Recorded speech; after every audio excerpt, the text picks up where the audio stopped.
Цаг ашиглалтын судалгаа гэж юу вэ?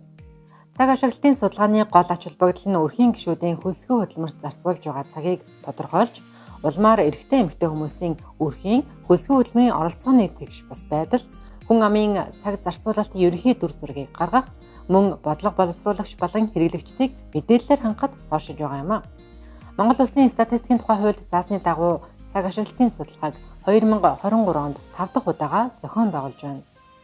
Энэхүү судалгааг 2000 онд туршилтын байдлаар, харин 2007 онд улсын хэмжээнд албан ёсоор зохион байгуулж 3200 өрхийг хамруулж байсан. Энэхүү 4 жилд нэг удаа судалгаа гэж нийт 15,000 орчим мянган өрхийг хамруулад байна.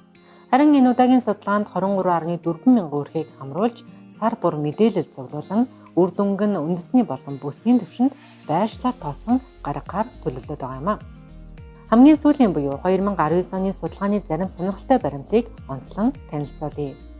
Монгол хүн өдөрт дунджаар 9 цаг 12 минутыг унтахад, 3 цаг 23 минутыг хөдөлмөр эрхлэхэд, 2 цаг 35 минутыг гэрийн ажил хийхэд, 2 цаг 14 минутыг хувийн хэрэгцээний үйл ажиллагаанд, харин 2 цаг 1 минутыг мэдээллийн хэрэгсэл ашиглахад зарцуулдаг бол 1 цаг 45 минутыг өрхийн хэрэглээнд зориулж бүтээгдэхүүн үйлдвэрлэхэд зарцуулдаг байна.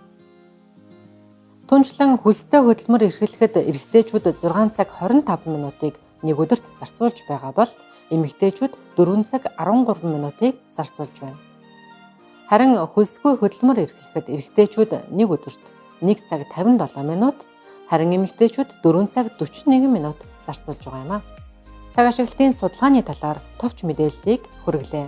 Төвөрд сонгогдсон өрх болон өрхийн гишүүд таныг судалгаандаа идэвхтэй хамрагдахыг уриалж байна. Үндэсний статистикийн хороо.